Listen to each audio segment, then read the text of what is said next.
Good evening, brothers and sisters in the Lord. Mayong gabi sa tanan. Buenas noches a todos. We praise and thank God because we are here tonight, no? We are blessed because we are here tonight. We are blessed because we are going to hear the word of God. Amen? So praise the Lord. I am tasked this evening to share the word of God.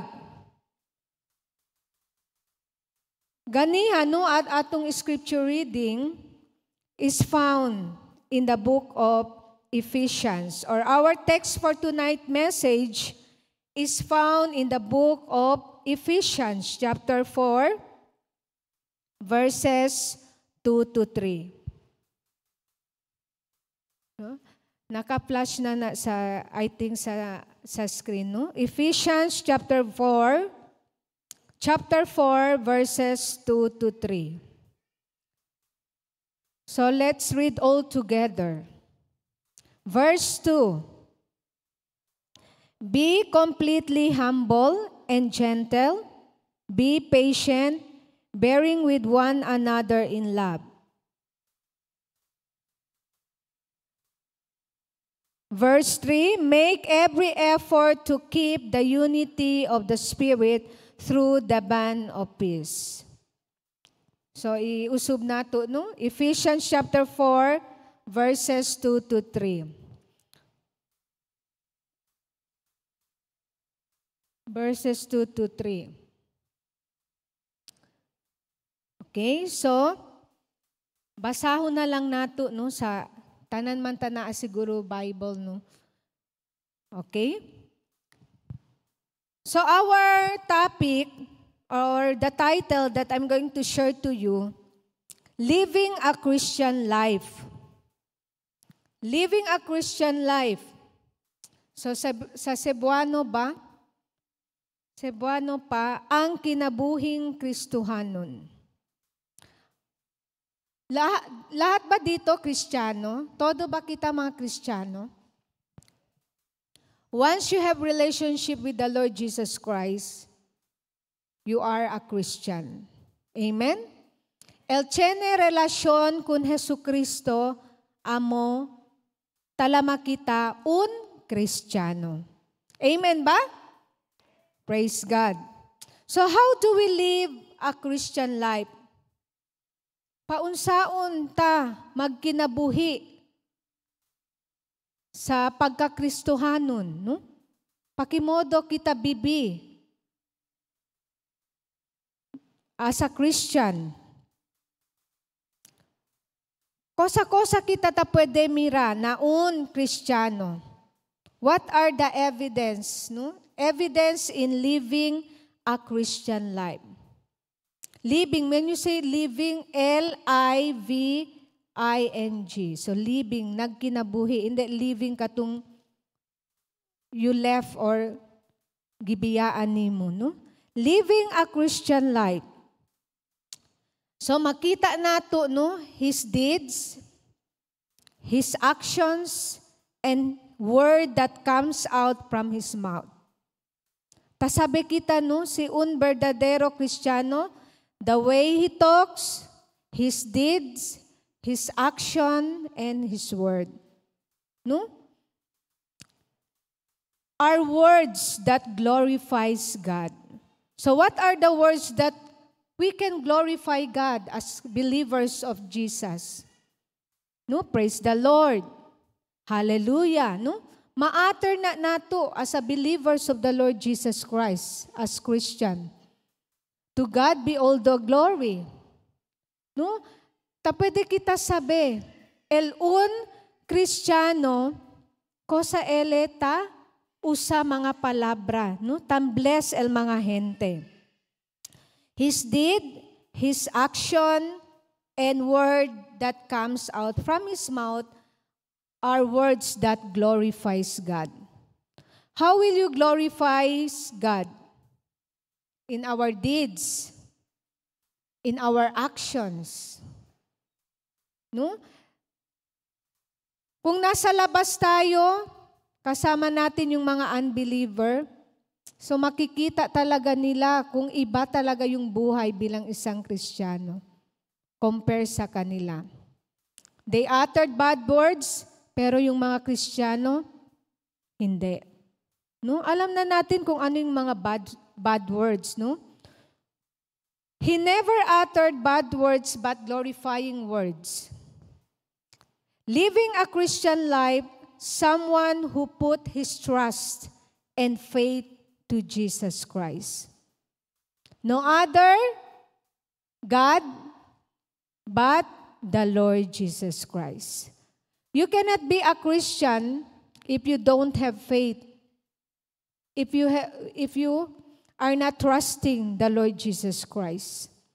A true believers of the Lord Jesus Christ who always put his trust, his faith unto the Lord. Nuay otro Diyos, kun Jesucristo lang di aton fe, di aton kumpiyansa. Who listens and obey the leading of the Holy Spirit. So tonight, service is Hour of Power and Prayer meeting. We believe in the baptism of the Holy Spirit.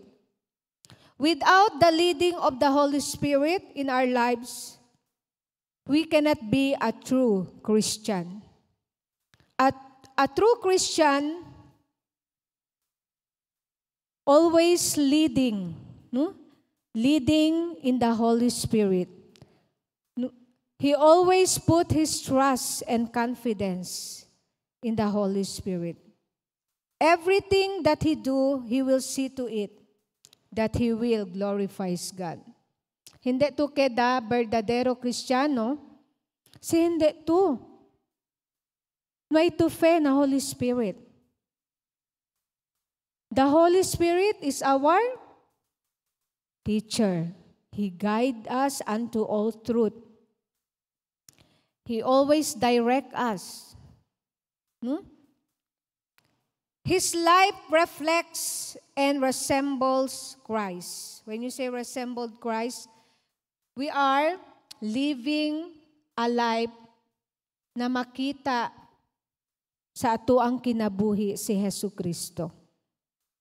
No, makita gyud nato nga ang usa ka Kristiyano, verdadero Kristiyano. He is always lean on in the wisdom and knowledge of the Holy Spirit. Our text that we read a while ago, no? Ephesians chapter 4, verses 2 to 3. It says, no, basahon nato usub. It says, verse 2, be completely humble and gentle, be patient, bearing with one another in love.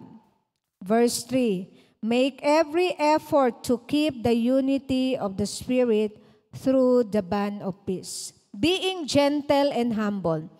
Do we have this spirit in our life as a believers of the Lord Jesus Christ? A true believers of the Lord Jesus Christ, or if you are living a Christian life, you have this humble and gentle spirit. Naabay Kristiyano, tinuod nga hambugero, no? Why, no? Like the Holy Spirit, He is humble. He is gentle. Make every effort to keep the unity of the Spirit through the bond of peace. Who give us peace? The world or the Holy Spirit? The Holy Spirit. If you don't have the Holy Spirit, or if you will not believe by the power of the Holy Spirit, why to peace? Because He is the author of peace. God, the Holy Spirit, will give us peace. Once you are a believer of the Lord Jesus Christ, you have the Holy Spirit, tabibito na paz. No, although we are facing a lot of problems, trials, circumstances, pero tiyan lang siyempre kita peace. Why? Because we are depending by the power of the Holy Spirit. We are confident. Tiyan kita kumpiyansa kay tiyan kunaton ken ayuda in times of our troubles. No? In times of our problems. God, the Holy Spirit, will give us peace. So, nung makita abla nga, may gadyo ara peace. No? Baka tiyan pa mga Kristiyano taabla, no hay gadyo ara peace, bin magulugad di mo bida. Don't say that. Meaning to say, you don't have God, the Holy Spirit. Although tiyan kita mga problema, we are facing a lot of problems. Diba? Sinasabi, a Christian life, we are not living in a bed of roses. Matunok di aton bida, no? We are facing trials, circumstances. But if you have God, the Holy Spirit, He is going to give you peace. He is our comforter. These are the works of the Holy Spirit, which means they cannot be done with our own ability. We are just a human beings. Without the Holy Spirit, there will be no peace. Pwede ba kita ase peace? No. They cannot be done within our own ability. But because of the help of the Holy Spirit, nothing is impossible. Without the moving of the Holy Spirit, we can't do nothing. Ta pwede kita ase? Sinuay kita Diyos na di aton bida as a believers? Hindi. Hindi tamin kita keda Kristiyano, nuay kita Diyos na di aton bida. Nuay kita Holy Spirit. Diba? That is why we are always acknowledging the presence of God the Holy Spirit. Every time we pray, we always acknowledge God the Holy Spirit to guide us.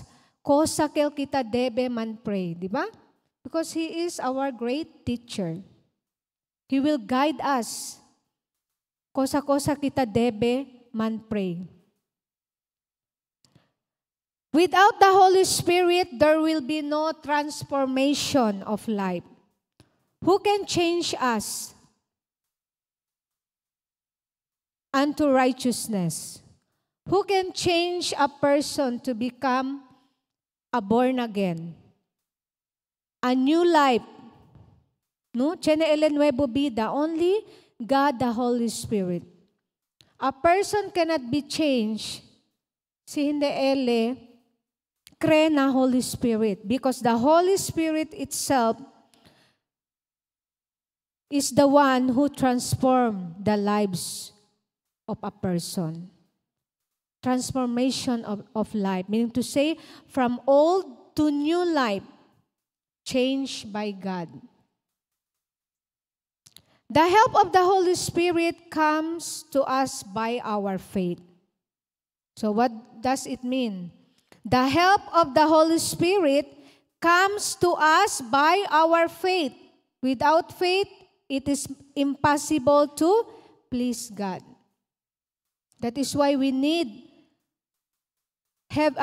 should have faith in God the Holy Spirit.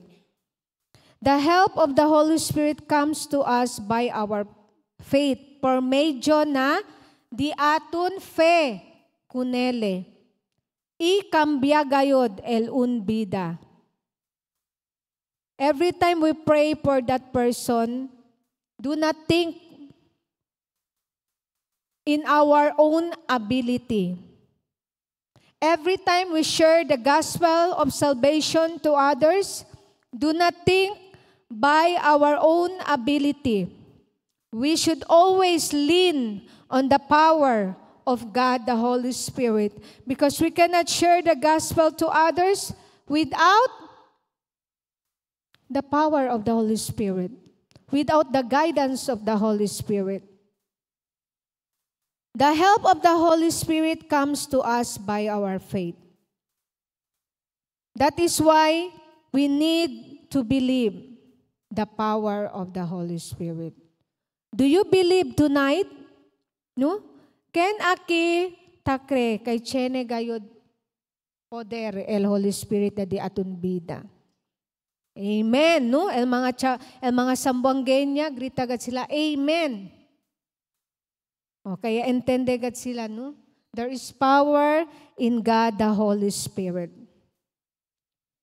In verse 3, Ephesians chapter 4, verse 3, also tells us that the Holy Spirit is the one who gives us peace. Means, the Holy Spirit or the Spirit given consists of the bond of peace. The unity that the Spirit gives to all the members of Christ's body, that they have an essential peace with each other.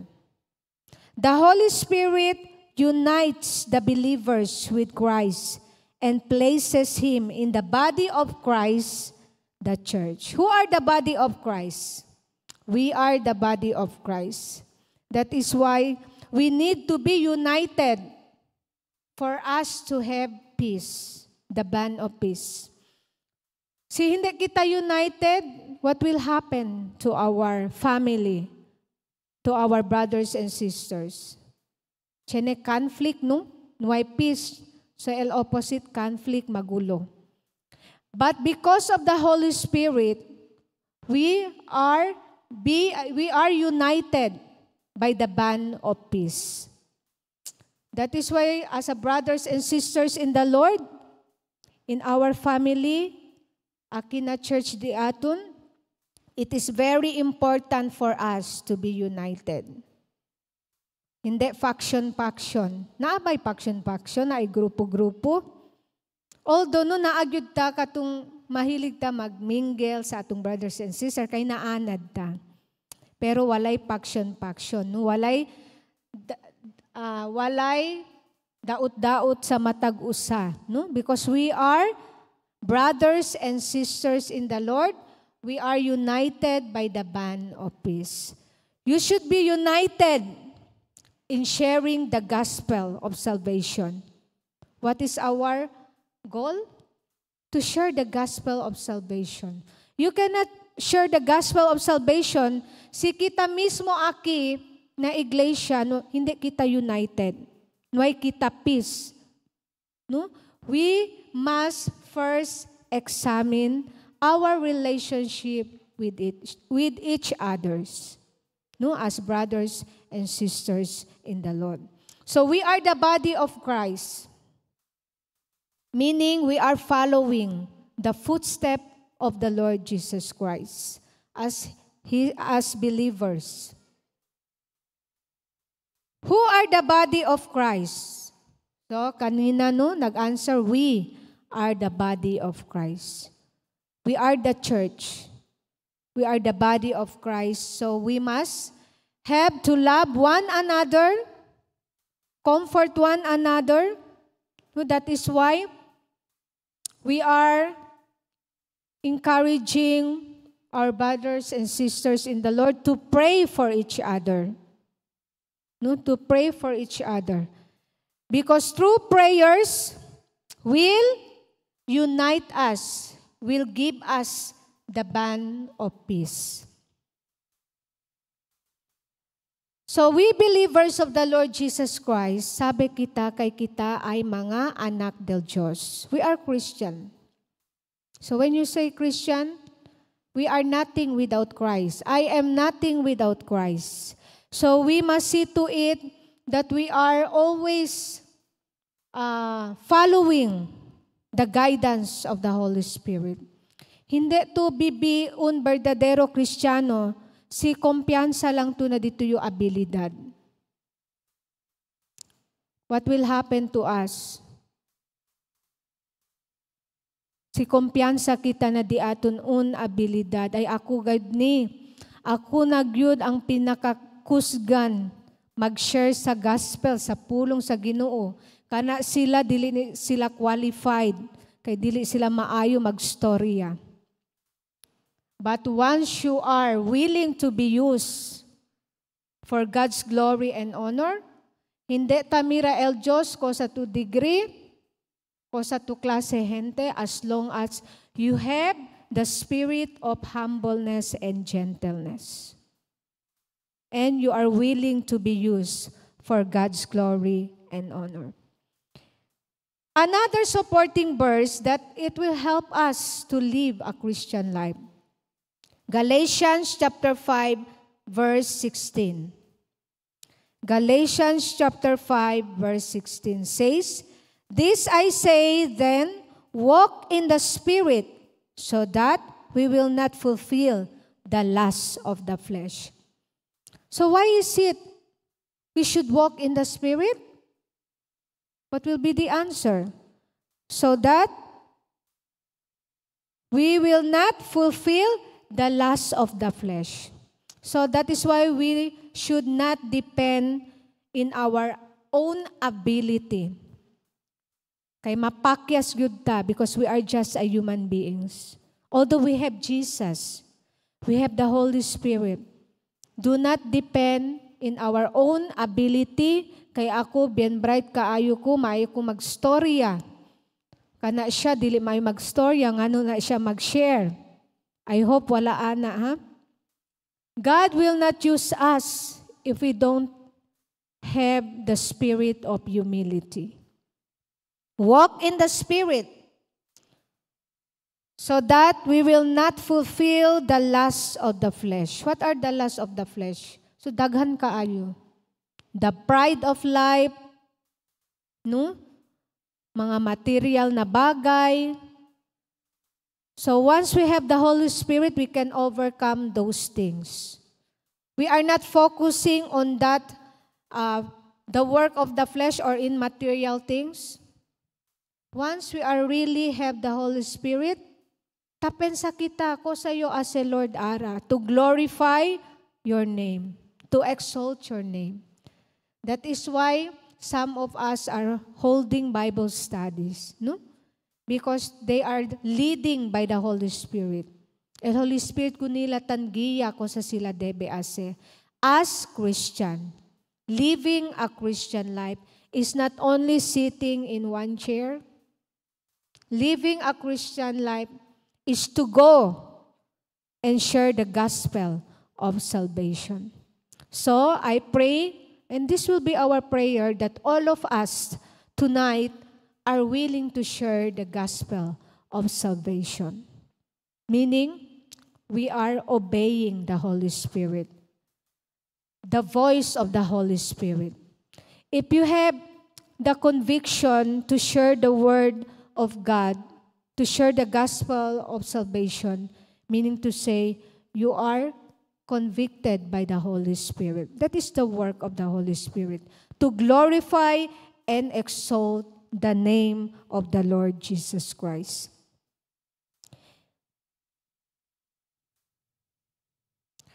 Obeying the voice of the Holy Spirit.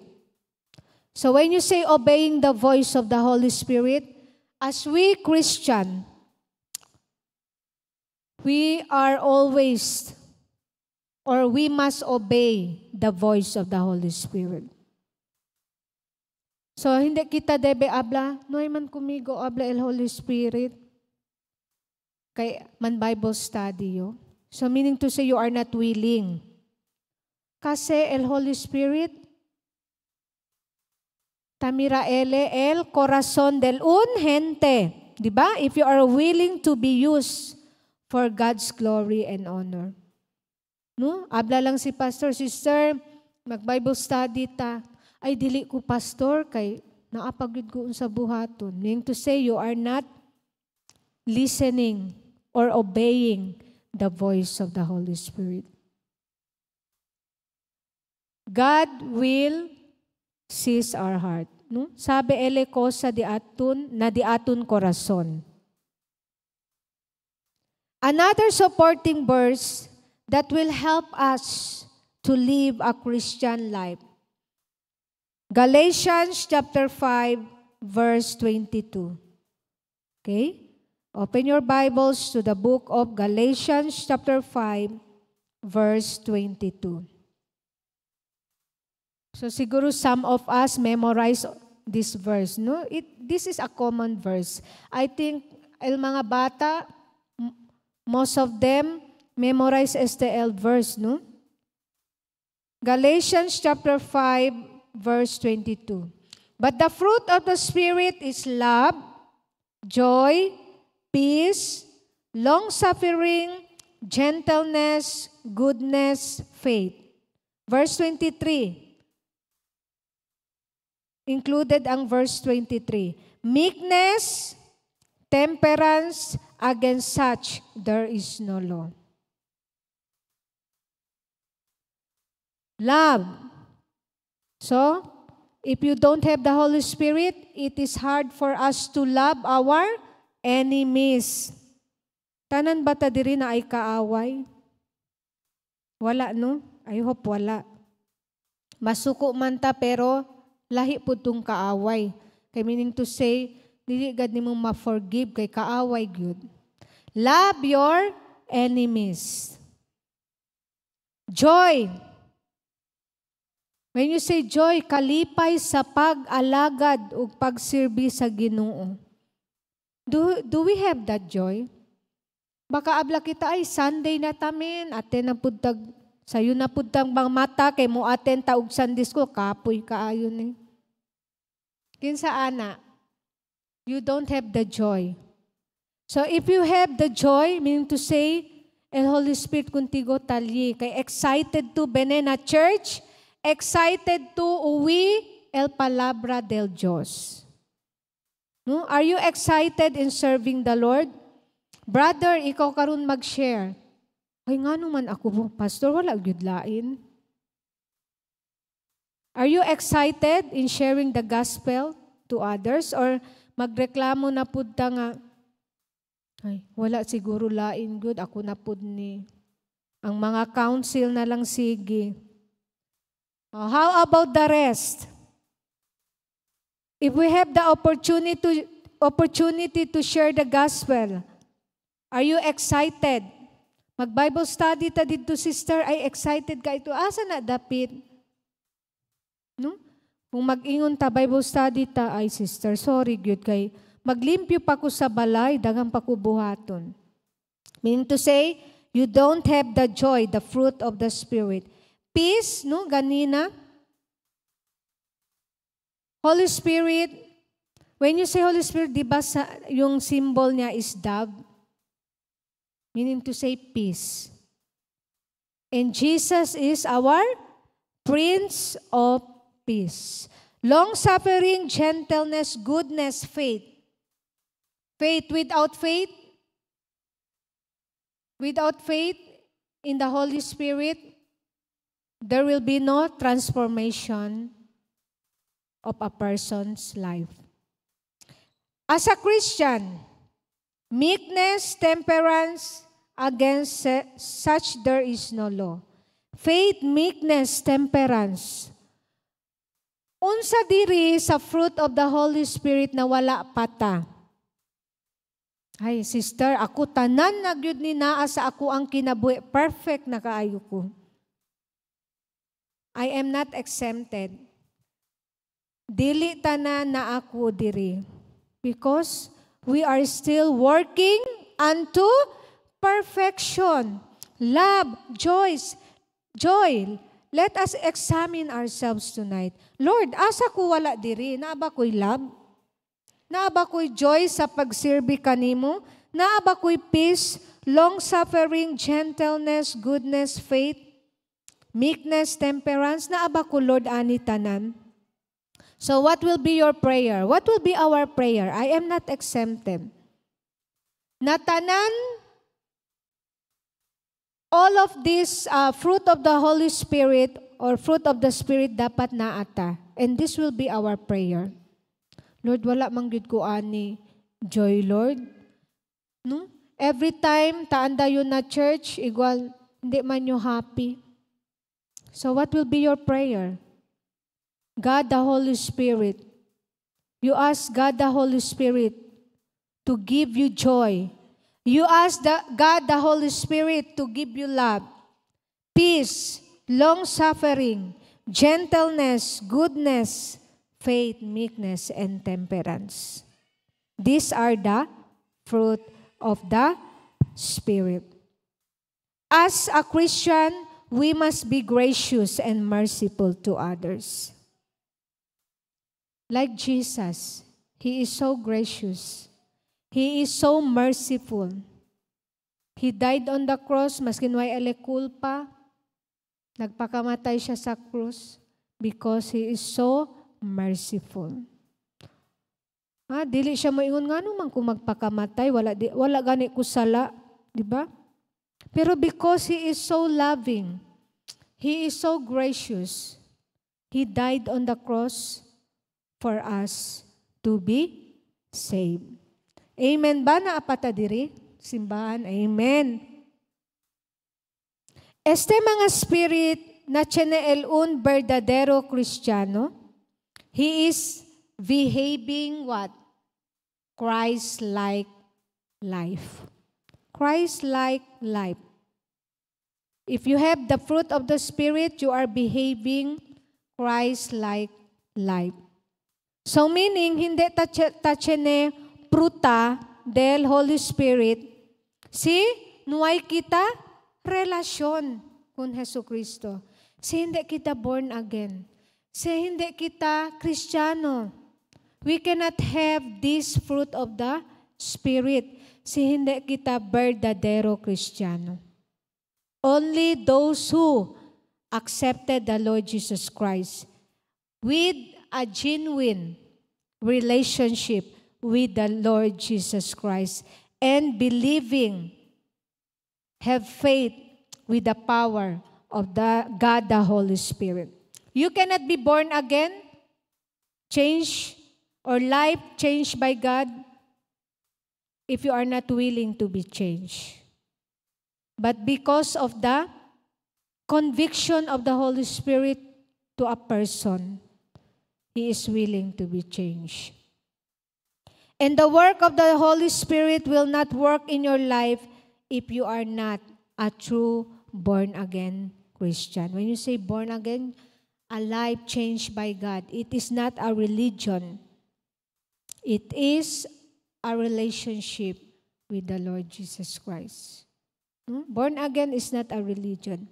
It is a life changed by God, and it is our relationship with the Lord Jesus Christ. That is why, el un gente, hindi ta tiene pruta del Holy Spirit or Spirit, fruit of the Spirit, if he is not a true born-again Christian.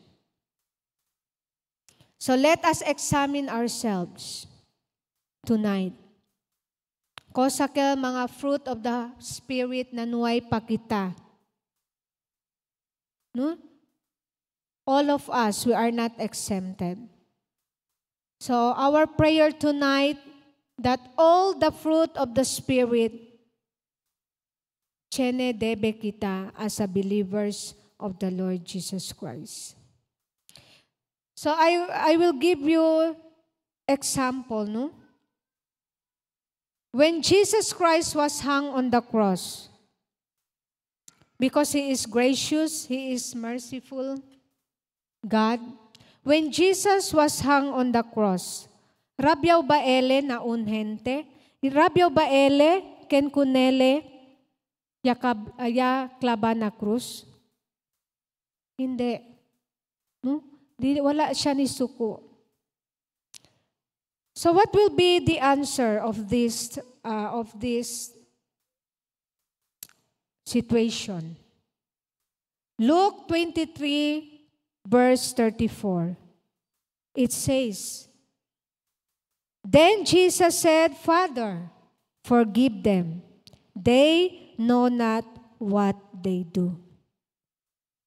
So in this verse, if we analyze this verse, makita nato no si Jesucristo, masin gipatay na siya, gilansang siya sa krus, wala siya'y kasuko sa mga tao. So meaning to say, He is so merciful and He is so gracious.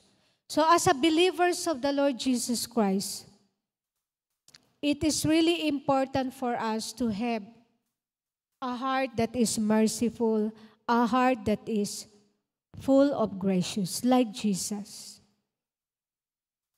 Paunsaon nato ipakita sa mga tao na naatay gracious, naatay mercy sa ilaha. Number 1, to share the gospel of salvation. To share the gospel of salvation is the most important thing that we must share to others. Not material, not money, but the gospel itself. Why? Because we are concerned in their salvation. Concern kita na diila, salvation. Simuri sila onde sila ginda. Do you think you can share the gospel of salvation without the fruit of the Spirit? No. Di ba? Love, joy, peace. Tanan to. But we praise and thank God because we, as a believers of the Lord Jesus Christ, we have this fruit of the Spirit. Although some of it, wala pagyud, no? Ginaampo pagyud nato. Lord, gusto gyud ko, Lord, na ako'y gentleness, na ako'y meekness, temperance. Lord, that will be our prayer. Jesus Christ showed humble and He is gentle. He's gentle to everyone who comes to Him. And He is a forgiving God. He is a forgiving God. No? Siguro kita as a believers, kung suko ta sa tao, are we willing to forgive them? Yes. No, masin mo suko ta later, okay na. Because we have the Holy Spirit. No? Dili madugay ang kasuko. Musuko ta, pero mawala na siya. Because we have the Holy Spirit. Pero si hindi to Kristiyano, what will happen? Hangtod, mamatay ko. Dili gyud nako siya, mapasaylo.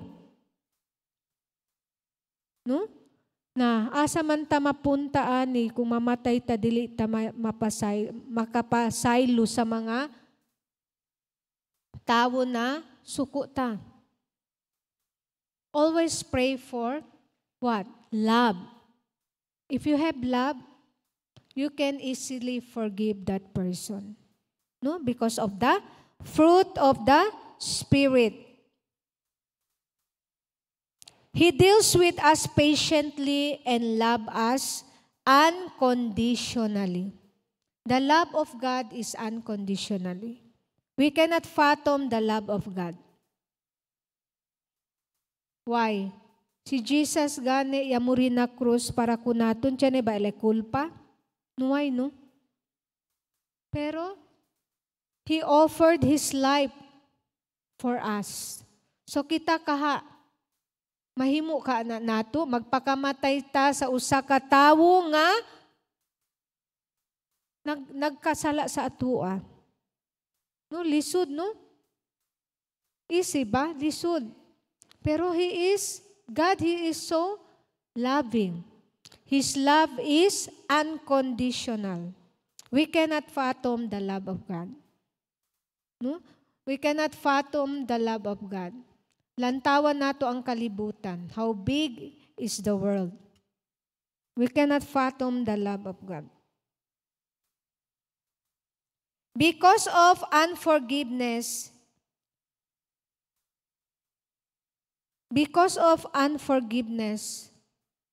there will be no transformation of life. Unforgiveness. No, there will be no transformation of life. Hindi cambia dito yung bida. Eto mismo, dito yung corazon full of grudges. You cannot change that person. Why? Because you don't have love. You don't have compassion. Unforgiveness, nga naman ko mag-share sa iyaha, nga suko man ko sa iyaha, no? You cannot share the gospel without forgiveness. If you are willing, your heart, no? Your heart is a pure heart wherein we can share the gospel with our love, with a compassionate heart. Living a Christian life means living always in the presence of God. Kosakel, living a Christian life means living always in the presence of God. So when you say in the presence of God, so we are always acknowledging the presence of the Holy Spirit through our devotion, through our prayer, meditation. In the presence of God, there is fullness of joy. Your joy is one of the fruit of the Spirit. Let love be the ruling principle of our life. So as a believers of the Lord Jesus Christ, as Christian, let love be the ruling principle of our life. So dapat di aton korason full of love. No? Full of concern sa mga tao na inid sa ato ang mga tabang. If we love that person, we have always the desire to share the gospel. No, kaya hindi kita kere muri ele, anda ele na impyerno. You are concerned. I love good na nako siya pare so i-share ni nako. Kay anytime baka kuhaon na siya sa Ginoo no. Wala nimo na share. So through that you are showing your love to others. Let love be the ruling principle of our life as Christian. We must love one another. So we believers of the Lord Jesus Christ, we are the family of the Lord Jesus Christ. Kitang tanan diri, pamilya ta sa Ginoo. So we should have to show our love to our brothers and sisters in the Lord. No, hindi kay, amo na siya. Dili na siya magsimba, kay na backslide. Maayo ganito, kay na backslide. So what will, kosa kita debe assess, yan backslide el unhente. That is why we have the home visitation. Meaning to say, we are showing our concern. We are showing our love to them. Kung wala na nakita nato ang atong sister, asa naman to si sister. So kosa kita debe ase to show our love to them. Bisita ta, no? Magbisita ta. Mga UFM, UFW, youth. We have time to visit our brothers and sisters na hindi yata bene na iglesia. So, we do not know. Maybe they have their problems, personal problems. So, because of that, home visitation, tabiraya sila. No? Because we show our love to them. We must love one another as children of God and be obedient to the calling of God, the Holy Spirit, in our life. What is the calling of God, Holy Spirit, in our life? To live a life that is pleasing in the sight of God. To live a life that is glorifying God. No? Calling of God, the Holy Spirit, in our life. We must live a life pleasing in the sight of our God. What will be our prayer tonight? Kasi di aton reso, unsa ang atong pag-ampo karon. So although we examine ourselves, Lord, dili ko perfecto. I am not perfect. So what will be our prayer? Christ-like. To live a Christ-like. Di aton relasyon kung Jesucristo mas keda pagayod. No? Mas closer pagayod ko nele. Because we are in the flesh. So that will be our prayer, Lord, dili man gyud ko perfecto. God knows that we are not perfect. But as long as we are always praying to be closer to Him, meaning to say, we are working unto perfection. No? We are working to have a Christ-like life. Murag si Jesu Cristo, di ba? Si Jesus. We must always acknowledge the work of the Holy Spirit. Habla yo enante, no? Without the Holy Spirit, our life, we cannot be changed by our own ability. That is why, if we want to be closer to God, we must acknowledge the power of the Holy Spirit to change us, to transform us unto perfection. Willing ba kita, as a brothers and sisters in the Lord, as children of God, are we willing to be closer to God, to be more like Christ? So I cannot answer. Only God knows, no? Ele lang gad sabi, kosa na di aton korason. So this will be our prayer.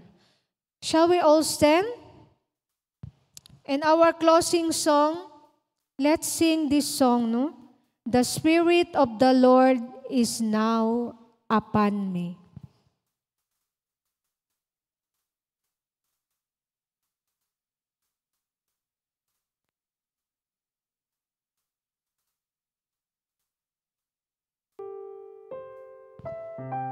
Shall we sing it with all our hearts?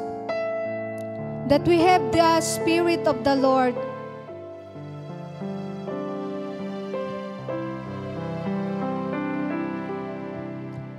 Spirit of the Lord is now upon me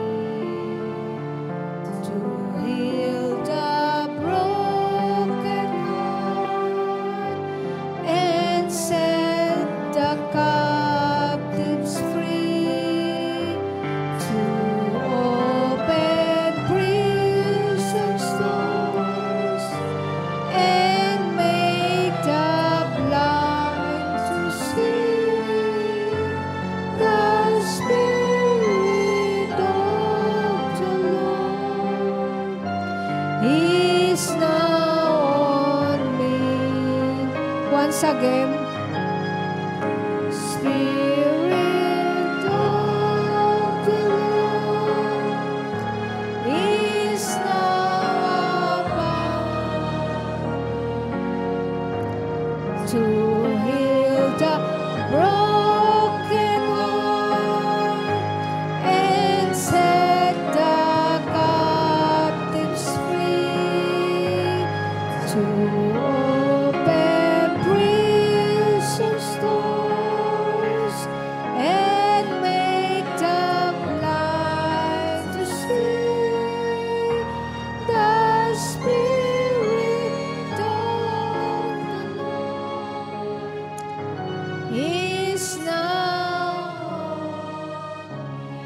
Shall we worship the Lord? Hallelujah, Jesus. We thank you, Lord. We thank you, Lord, for your blessings, oh God. Thank you, God, for blessing your children tonight, oh God. We bless your holy name. Help us, Lord Jesus. Thank you, God. Hallelujah, hallelujah, Lord. Father in heaven and to our Lord Jesus Christ, we come unto you, Lord, with our humble hearts tonight. Our prayer, O God, that we have the Spirit of the Lord for us to live a genuine Christian life. That we can share your gospel to others. We can share the gospel of salvation to others, because this is the most important thing that we must do to show our love, is to share your gospel to others. We thank you, God, for using your people, each one of us tonight, that we are willing to be used for your glory and for your honor, with the guidance, with the wisdom of God, the Holy Spirit. Thank you, Lord, for the spirit of humility, the spirit of joy, the spirit of love, the spirit of peace. Because of this, we are willing to be used to share the love of Jesus Christ to others. We thank you, Lord, for blessing each one of us, even the live stream viewers, oh God, wherever they are right now. We know that there is no distance in prayer. You can touch them. Thank you, God, for opening their hearts and minds, that they are always willing to hear your words, that they are always willing to submit themselves to you, Jesus. Lord, bless them, oh God. We thank you, God, as we depart from this house of worship, covered us, Lord, with thy most precious blood, bringing us home safe and sound. This we ask and pray to our Lord Jesus Christ and our Savior. Amen. Good evening, and God bless us all.